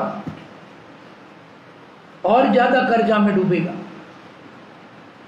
यह है सच्चाई आज के दिन की। और ये जो बातें हैं, इसलिए आज ये किसान आंदोलन लगातार लड़ रहा है, क्योंकि उन्होंने पहचाना है कि अगर इस प्रकार की मोदी सरकार की नीतियां आगे बढ़ी तो पूरी तरीके से हम खत्म होंगे। इसलिए कोई वापस जाने को तैयार नहीं है। आप में से कई लोगों के सामने एक सवाल जरूर होगा, 2 दिन पहले सुप्रीम कोर्ट का, उसके अंदर उन्होंने कुछ बातें रखी, याद है? आपने देखा कि नहीं? सुप्रीम कोर्ट क्या बोला? नहीं वो ठीक है, आंदोलन करना सब ठीक है, लेकिन ऐसे बेमुदत आप रास्ते कैसे अड़ा सकते हो? तो हमारे एसकेएम के वकीलों ने बोला कि पहली बात साहब, वकील साहब, इन्हें जज साहब, किसानों ने रास्ते रोक कर ही नहीं रखे। रास्ते किसने रोके हैं? सरकार ने रोके हैं ना। सिंघू बॉर्डर और टिकरी बॉर्डर पर वो इतना सब बैरिकेड किसने रखा है? हमने रखा है, सरकार ने रखा है। हम तो दिल्ली जाने के लिए तैयार थे भाई, है ना, लेकिन रोक कर किसने रखा है? सरकार ने रखा है। तो हमारे वकीलों ने वहां आर्गुमेंट किया, सुप्रीम कोर्ट के जज चुप हो गए, बोल ही नहीं सके, क्योंकि वो सच्चाई है। और एसकेएम की मीटिंग हुई परसों सिंघू बॉर्डर पर, ये चर्चा हुई पूरे सुप्रीम कोर्ट का। अभी वो 7 दिसंबर को उन्होंने आगे तारीख ढकेल दी है सुप्रीम कोर्ट ने, 7 दिसंबर को अगला चर्चा होगा। लेकिन एसकेएम ने तय किया, अगर सुप्रीम कोर्ट ने भी बोला कि हटाओ, बोलेगा नहीं, क्योंकि उनको भी जरा थोड़ी अक्ल है, हम देखते हैं, है ना, क्योंकि जज लोग भी अभी जानते हैं क्या है इसका। 11 महीने चले तो हम बोलने से कुछ फर्क नहीं होगा। लेकिन किसानों ने तय किया, जो भी कुछ हो, हम ये कानून रद्द करने के बिना, एमएसपी का कानून होने के बिना बिल्कुल नहीं हटेंगे। ये एसकेएम के मीटिंग में तय हुआ 2 दिन पहले। तो ये ध्यान में रखिए। तो इसलिए ये पूरी तबाही हो रही है, पूरी बर्बादी किसानों की हो रही है। मैं मेरे लेक्चर के आखिरी भाग तक मैं आता हूं, इसको विकल्प क्या है, क्योंकि वो भी जरूरी है ना हमें समझना क्या हो सकता है इसके लिए। नहीं तो क्या होगा, वो आपको याद है ना, अभिमन्यु की कहानी याद है ना आपको? अभिमन्यु की क्या, चक्रव्यूह में कैसे जाना वो सीखा, लेकिन वापस कैसे आना वो नहीं सीख पाया, इसलिए मारा गया बेचारा। तो ये तीसरी बात जो मैं अभी बोल रहा हूं वो सबसे महत्वपूर्ण है। ये कृषि संकट के चक्रव्यूह से बाहर आने के लिए हमें क्या क्या चीज करनी चाहिए, उसके ऊपर बुनियादी चीज के ऊपर मैं आता हूं आखिर में। नंबर 1, किसी भी हालात में ये 3 कृषि कायदे रद्द करने ही होंगे। ये हमारे विकल्प का पहला मुद्दा है। अब ये 3 कानूनों के पूरे डिटेल में जाने के लिए हमें वक्त नहीं, और आप सब जानते भी हैं, क्योंकि पिछले 11 महीने में दूसरा तो कोई चर्चे का विषय है ही नहीं।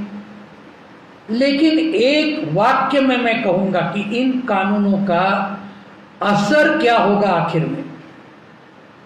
हमारी अखिल भारतीय किसान सभा ने पूरा अभ्यास किया है इसका। एक ही वाक्य में मैं कहूंगा क्या होगा ये अगर कानून लागू हुए और आगे चले तो क्या होगा, समझ लीजिए क्या होगा। नंबर 1, पूरा एमएसपी का ये व्यवस्था है वो रद्द करेंगे। एमएसपी पूरा रद्द ही करने है उनका, वो पूरा गेम ही है, षड्यंत्र ही है। और क्या करेंगे, सरकारी खरीद बंद होगी।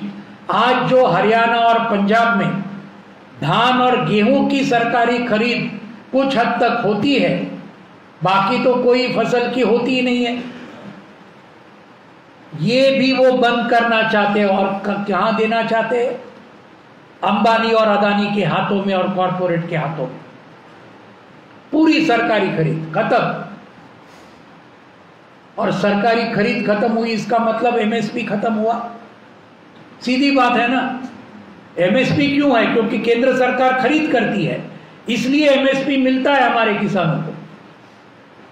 लेकिन इनका जो कानून है, मंडियों को भी खत्म करो और अंबानी अदानी को समांतर मंडी खोलने दो, वहां पर उतना अपना व्यापार, तो किसानों की बर्बादी होगी।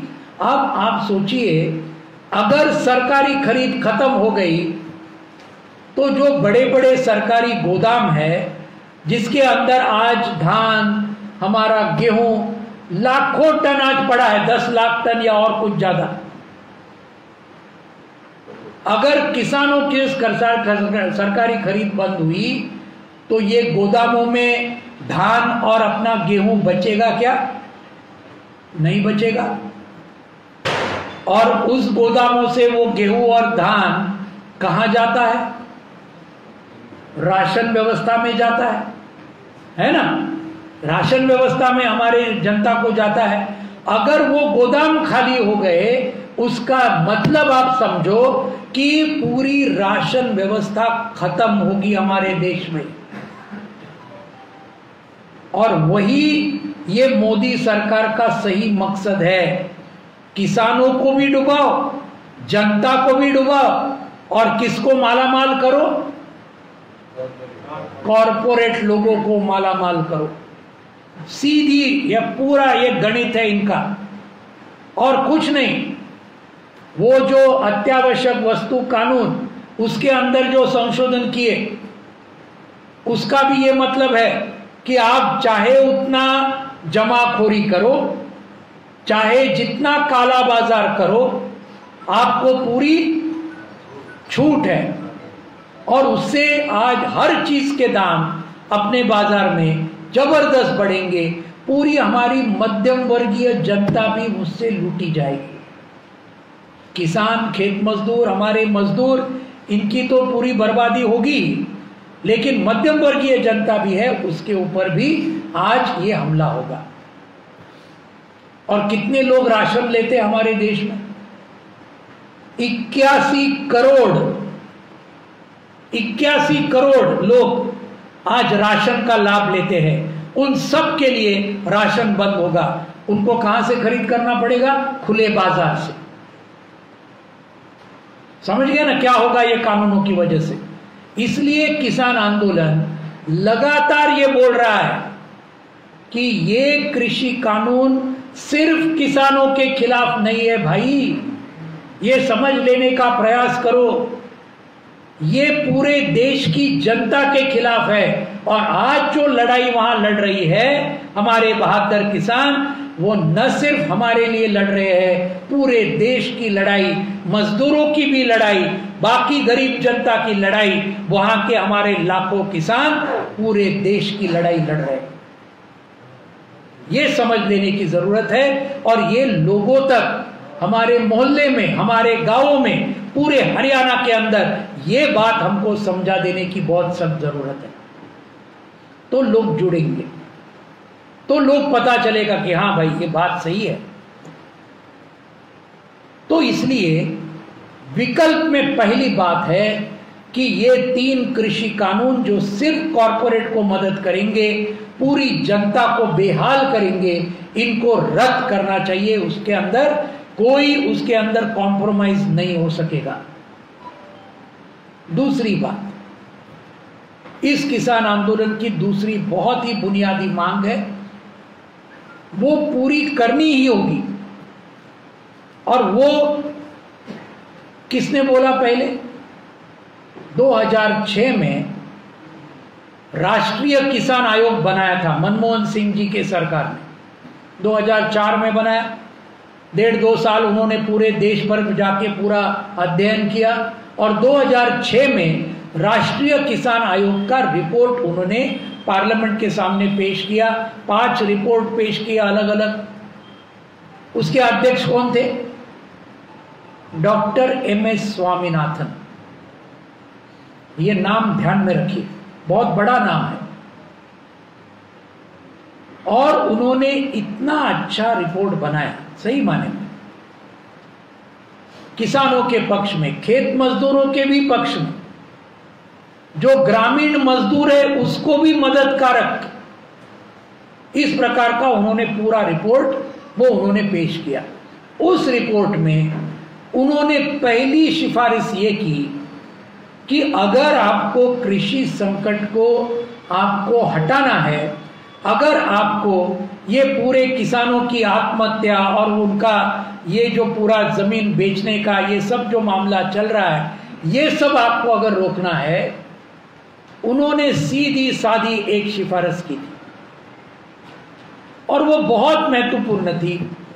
उन्होंने कहा कि इसको करने का एक ही रास्ता है और वो रास्ता है हर किसान के हर फसल को लागत खर्चे का 1.5 गुना दाम ये मिलना ही चाहिए। लागत खर्चे का 1.5 गुना दाम हर किसान के हर फसल को मिलना ही चाहिए। और वहां वो रुके नहीं, उसके आगे जाके डॉक्टर स्वामीनाथन आयोग की रिपोर्ट ने कहा कि इस दाम में किसानों को ये दाम मिले MSP के रूप में, इसकी निश्चिती केंद्र सरकार ने करनी चाहिए, उसकी व्यवस्था केंद्र सरकार ने करनी चाहिए। बहुत ही बुनियादी सिफारिश थी। आज ये हो रहा है क्या? बिल्कुल नहीं हो रहा, बिल्कुल नहीं। हर किसान के हर फसल, उन्होंने कहा आप हरियाणा के हैं इसलिए आप थोड़े तो खुश हैं, थोड़े तो पंजाब हरियाणा के, पश्चिम उत्तर प्रदेश के, कम से कम धान और गेहूं आपका केंद्र सरकार खरीद करती है। लेकिन बाकी देश में देखो कुछ नहीं है, बिल्कुल खरीद नहीं करती सरकार। मैं आपको एक उदाहरण देना चाहता हूं। अभी धान का MSP उन्होंने डिक्लेयर किया 1940 रुपया इस साल का,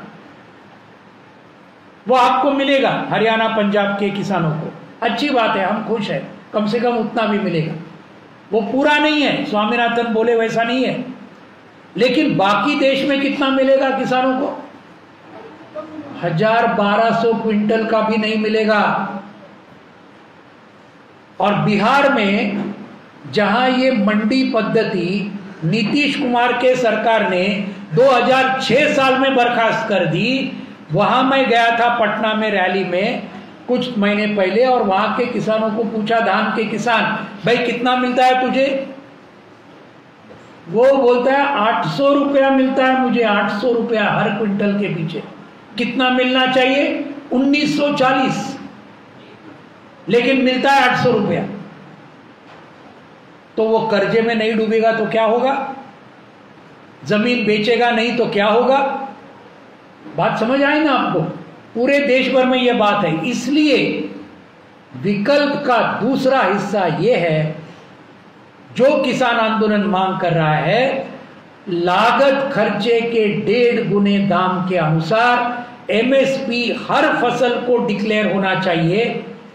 ये डिक्लेयर करते 23 फसलों का डिक्लेयर करते हर बार, खरीफ और रबी का। लेकिन खरीद करते हैं क्या? बिल्कुल नहीं, डिक्लेयर करके आराम से छोड़ देते हैं। हमारा कहना है किसान आंदोलन का कि ये 1.5 गुने दाम के अनुसार एमएसपी डिक्लेयर करो और उस एमएसपी पर सरकार ने खरीद करना चाहिए हर किसान से पूरे भारत में। यह है अपनी मांग। ये अगर होगा तो ही किसान बचेगा ना, तो ही बचेगा, कर्जे से बचेगा, जमीन बेचने से बचेगा, भूखमरी से बचेगा। ये जो बात है, ये हमारा दूसरा बहुत महत्वपूर्ण विकल्प है। तीसरा विकल्प क्या है? 5-7 मिनट में खत्म करता हूं क्योंकि वक्त हो गया। ठीक है। तीसरा विकल्प ये है, तीसरा जो विकल्प है, ठीक है, और वो है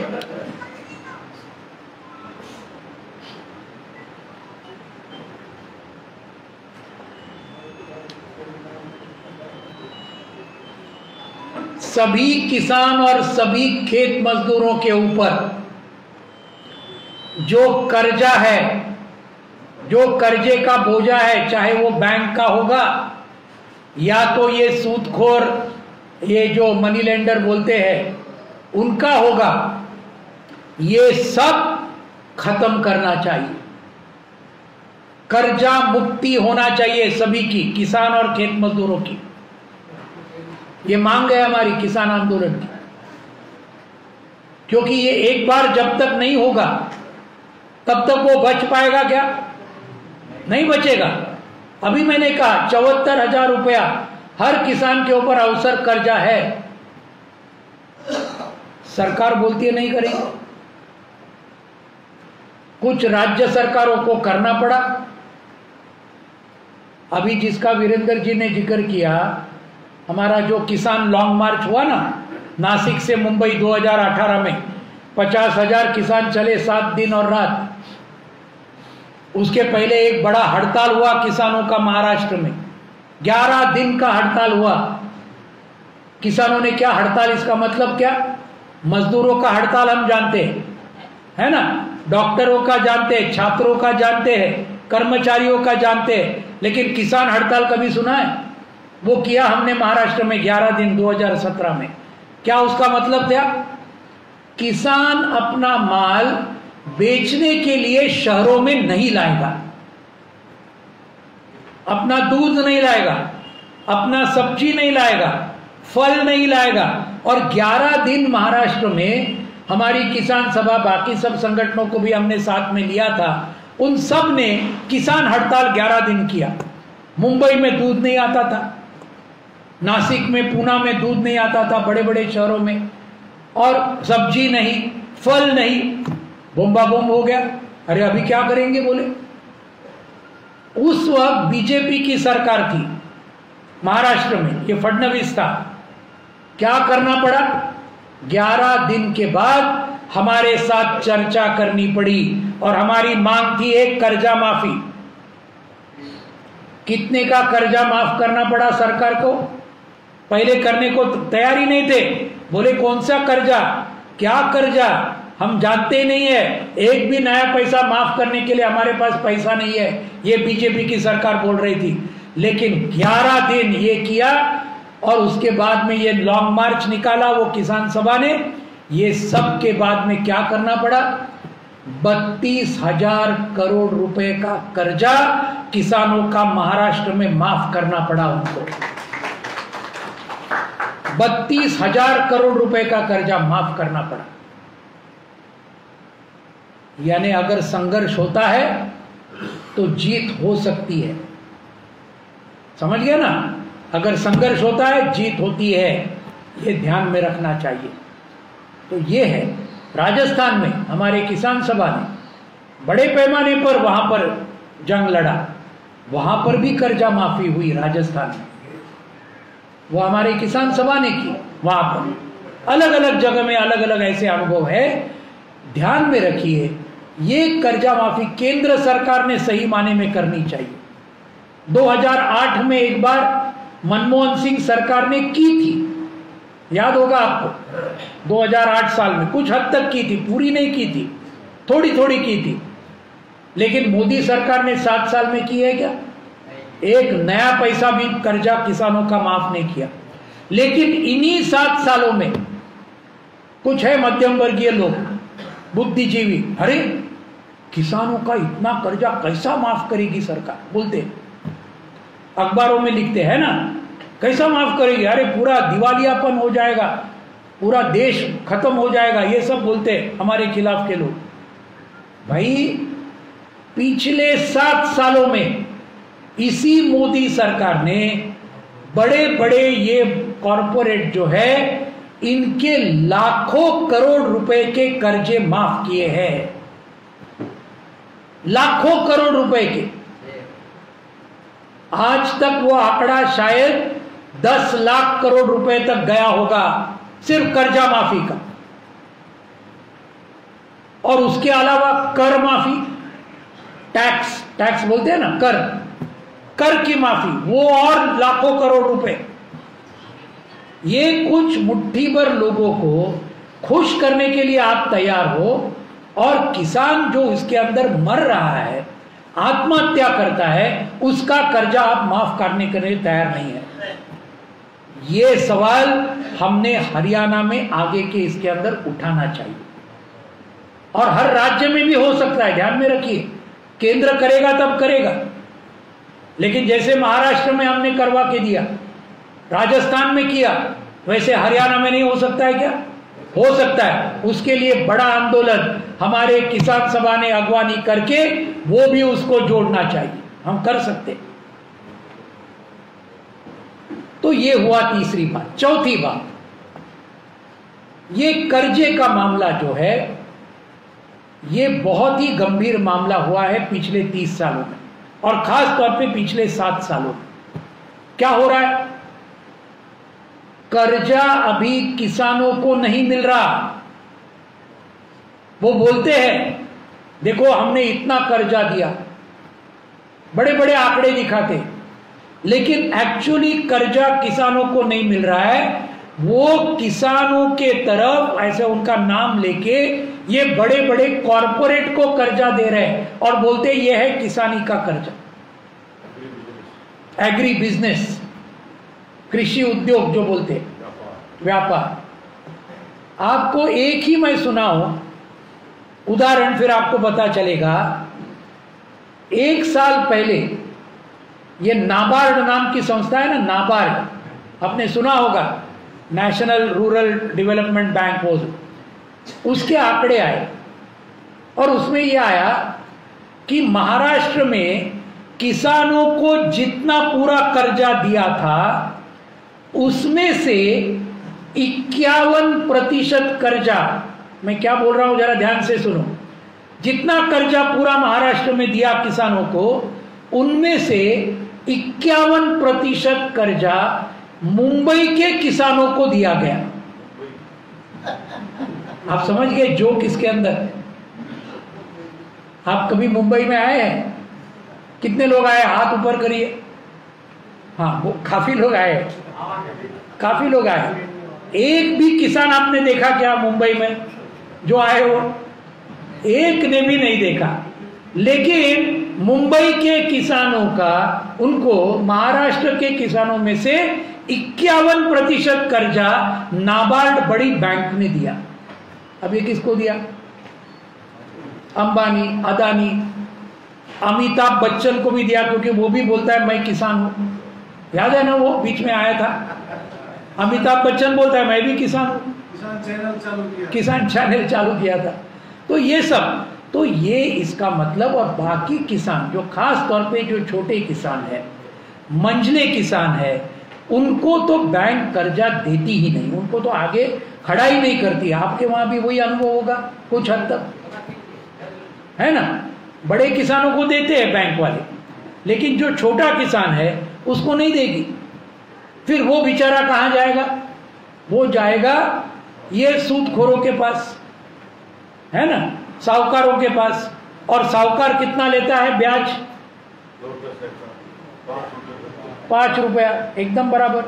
महीने का 5 रुपया ना, महीने का 5 रुपया, यानी साल का 60% ब्याज।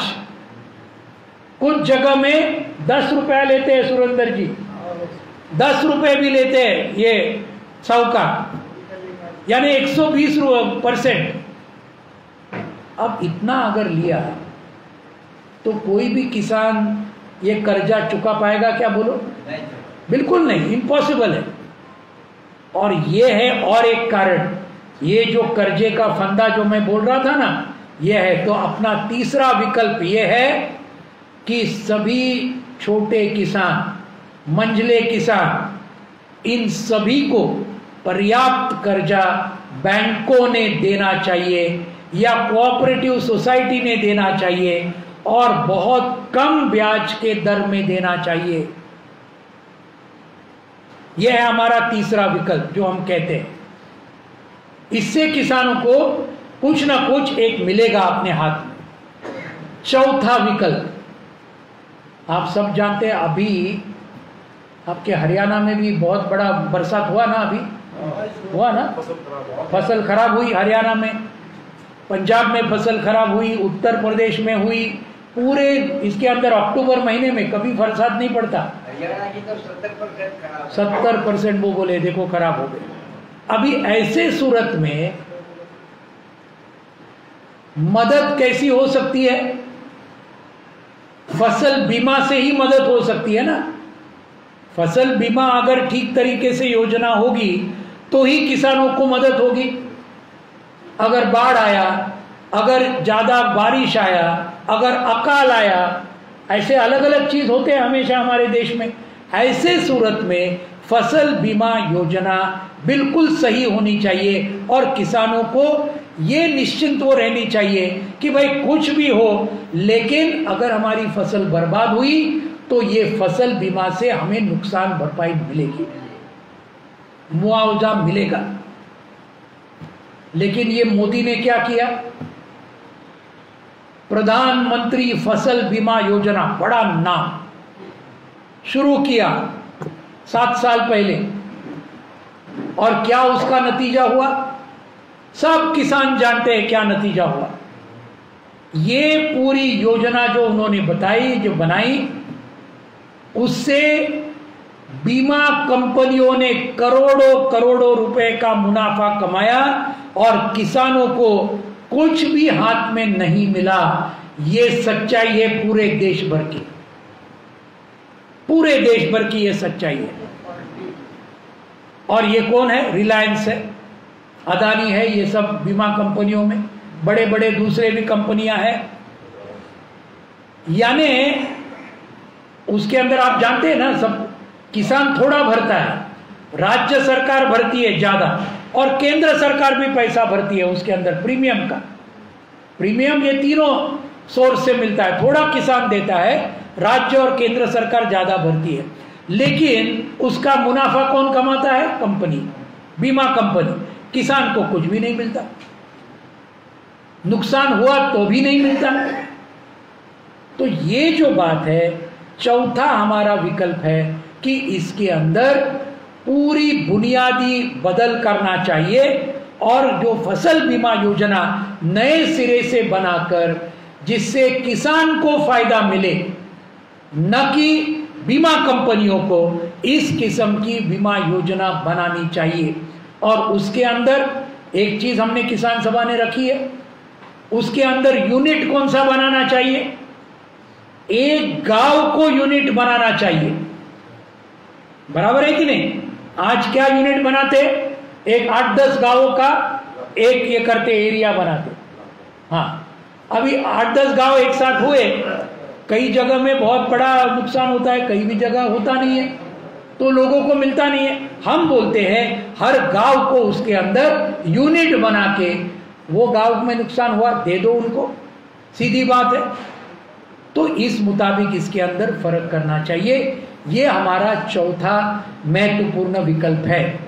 पांचवा विकल्प है, ये पूरे जो विपणन की व्यवस्था है, बाजार की व्यवस्था है, ये इंपोर्ट एक्सपोर्ट का मामला है, ये सब है ना, किसानों के लिए बहुत महत्वपूर्ण है। अगर बाजार की व्यवस्था ठीक नहीं होगी, मंडियों में जरूर हम मंडियों का सुरक्षा चाहते हैं, लेकिन मंडियों के अंदर भी सुधार होना चाहिए। ये पूरा इंपोर्ट एक्सपोर्ट का व्यापार का जो चल रहा है कि जब किसानों का अच्छा दाम होने का सवाल आता है, ये क्या करते हैं, आयात करते हैं कम दाम में, यानी किसानों को दाम नहीं मिलता।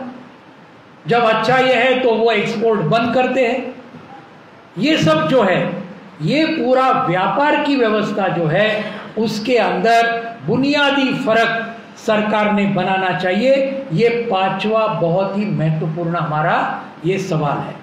छठवां सवाल है जो विकल्प का, देखिए खेत मजदूर ये किसानी का एक बहुत महत्वपूर्ण हिस्सा है, हमने कभी उनको भूलना नहीं चाहिए। खेत मजदूर जिनके पास जमीन नहीं है, वो क्या करते हैं, अपना श्रम शक्ति बेचते हैं, मेहनत करते हैं और जो भी कुछ वेतन मिलता है वो लेके घर आते हैं। उनके लिए जो लगातार संघर्ष हुए, उसके चलते मनरेगा नाम की योजना ये शुरू कर दी गई। पिछले यूपीए के सरकार ने अपने वामपंथी जो 63 सांसद थे, इनके दबाव के चले ये पूरी योजना बनाई गई। कांग्रेस ने नहीं बनाई, अपने खुद पे। हमारे जो 63 सांसद थे उन्होंने कहा ये मनरेगा की योजना, याद है ना मनरेगा, महात्मा गांधी रोजगार हमी ग्रामीण की योजना, जिसके अंदर खेत मजदूरों को 100 दिन तो कम से कम काम मिलना चाहिए। ये कानून है आज देश का। अभी इस योजना को खत्म करने के पीछे मोदी सरकार पड़ा है, निवेश कम कर रहा है। पिछले साल 100 दिन तो छोड़ो, यही मैं जो रिपोर्ट आपको बोल रहा था, सिर्फ 43 दिन के काम का दिन खेत मजदूरों को मिले। 43 दिन औसत, 100 तो छोड़ो, किसी को भी नहीं मिले।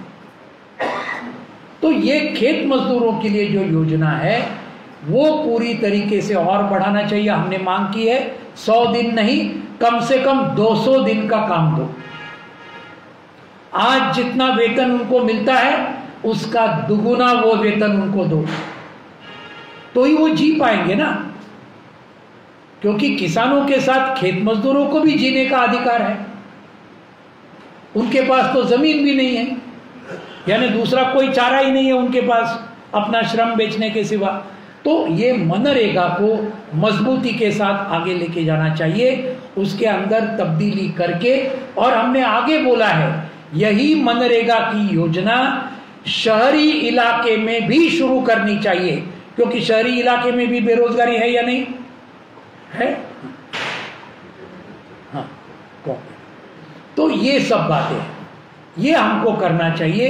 ये है छठवां बात। सातवीं बात जो है कि ये पूरा कॉरपोरेट एग्रीकल्चर ये जो कर रहे हैं, इसके बदले में हमें सहकारी कृषि के ऊपर पूरा ध्यान देना चाहिए।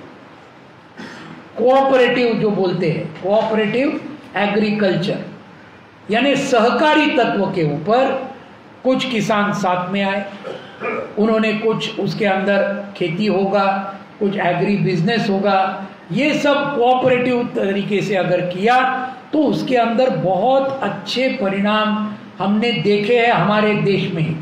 एक ही उदाहरण मैं आपको देता हूं। अमूल जानते हैं ना, अमूल जानते हैं आप? अमूल दूध जो है, ये अमूल दूध जो है गुजरात में, ये कौन पैदा करता है? ये कंपनी नहीं है, निजी कंपनी नहीं है, ये एक सहकारी संस्था है बहुत बड़ी। कई साल पहले उसको बनाया गया। सभी किसान एक साथ आते हैं, अपना दूध ये अमूल को बेचते हैं, वो अच्छे दाम देते हैं, वो दूध को फिर पैस्चराइजिंग ये सब करके फिर वो बेचते हैं। मैं आपको कहता हूँ गुजरात के वो उतना ही गुजरात में अच्छा है शायद, और कुछ भी गुजरात में अच्छा नहीं है ये मोदी और इसके अंदर। और वो भी इसलिए कि मोदी आने के कई साल पहले वो अमूल बनाया गया, इसलिए तो ये एक ही अच्छी बात है, वहाँ के दूध उत्पादक किसान जो है दूध बनाते हैं वो जरा सुखी है बाकी कई भी राज्यों के किसानों से। हमारा कहना यह है कि इस प्रकार का जो अमूल का एक उदाहरण है, दूसरे भी कुछ उदाहरण है हमारे देश में, सहकारी, कोऑपरेशन को सहकारी बोलते हैं ना, हाँ, सहकारी तत्व के ऊपर ये खेती को और खेती के जो बिजनेस है इसको एक अलग किस्म से हमने बनाना चाहिए। ये भी एक बहुत ही महत्वपूर्ण विकल्प का हमारा तरीका है जिसको हमको हरियाणा में भी, हर राज्य में कैसे हम आगे लेके जाए उसके बारे में हमें तय करना होगा। साथियों, बाकी बहुत चीजें हैं लेकिन उसके लिए वक्त नहीं है। लेकिन एक आखिरी 8वीं बात कहने के बिना ये मेरा व्याख्यान पूरा नहीं हो सकता है, और वो 8वीं बात है जमीन की। आजादी का हमारा नारा क्या था? जोतने वालों की जमीन होनी चाहिए। हाँ, जमीन जोतने वालों, लैंड टू द टिलर, जमीन जोतने वालों, सीधी बात है। वो उस वक्त आजादी के संग्राम से हमारी किसान सभा की घोषणा हुई। लेकिन आज वो सच्चाई है क्या? पूरे देश भर में करोड़ों किसान, मैं आपको कहता हूं, है जो जोतते हैं लेकिन जमीन उनके नाम पर नहीं है, बिल्कुल नहीं है।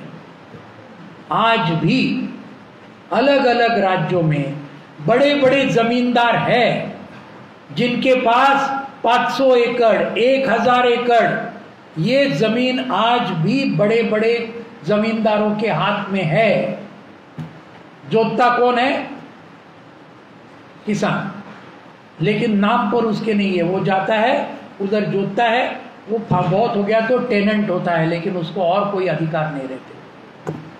ये सब बातें हमारी बुनियादी मांग है, जोतने वालों को जमीन मिलनी चाहिए, चाहे वो कोई भी हो, और उसके लिए भूमि सुधार होने चाहिए हमारे देश में। ये भूमि सुधार सिर्फ हमारे देश के इतिहास में 4 राज्यों में हुए। 3 राज्य तो आप जानते हैं जहां वामपंथी सरकारें थी, केरल के अंदर, पश्चिम बंगाल के अंदर और त्रिपुरा के अंदर।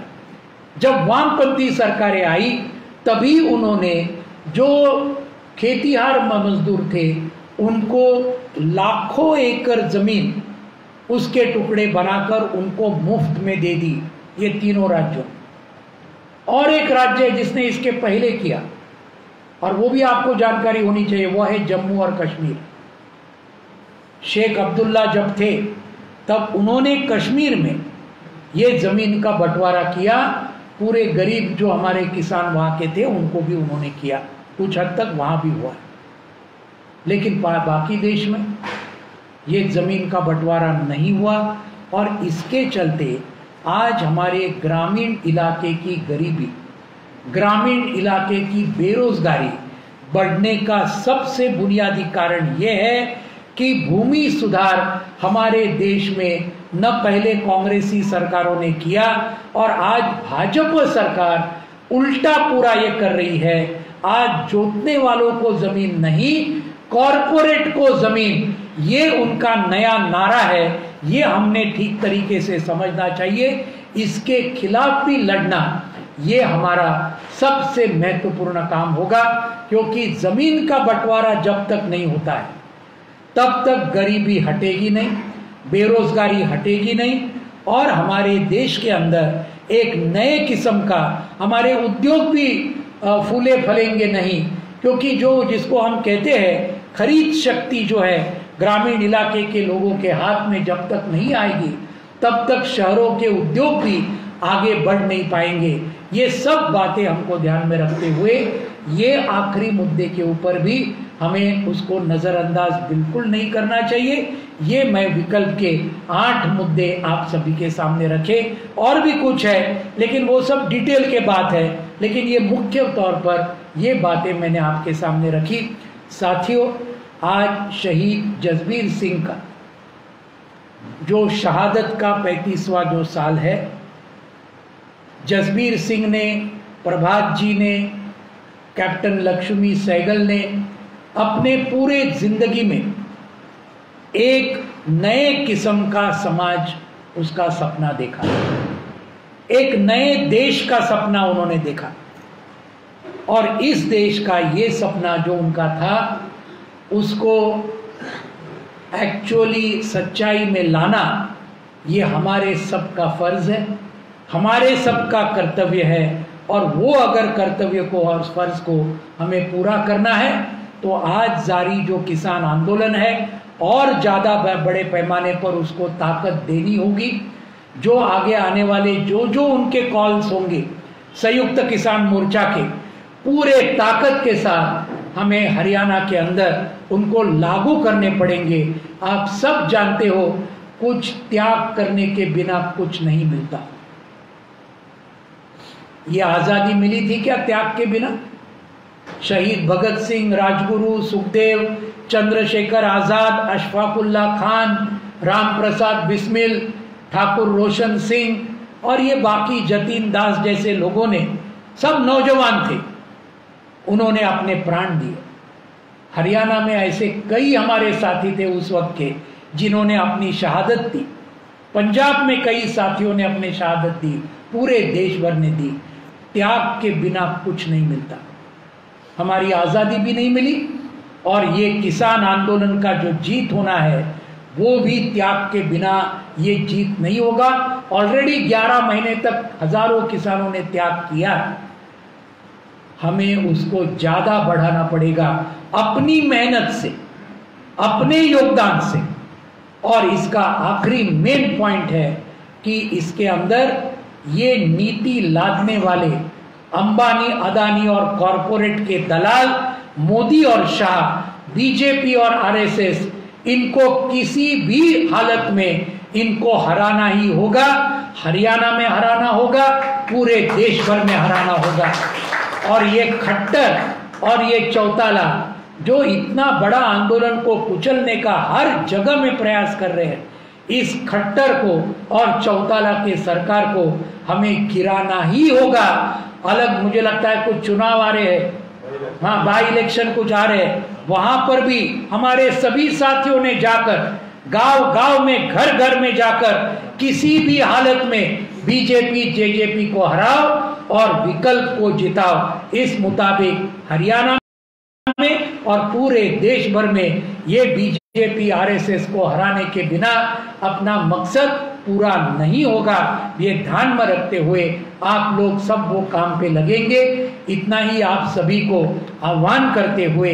और आपने सब ने इतनी देर तक आपने बहुत शांति से सुना, आप सबका धन्यवाद देते हुए मैं यहाँ मेरे शब्द पूरे करता हूँ। शहीद जसबीर को लाल सलाम, शहीद जसबीर को लाल सलाम, कॉमरेड प्रभात जी को लाल सलाम, कैप्टन लक्ष्मी सहगल को लाल सलाम।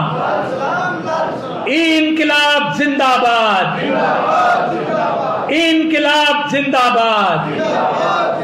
धन्यवाद साहब। किसान आंदोलन के शहीद अमर रहे, शहीद जसबीर सिंह अमर रहे।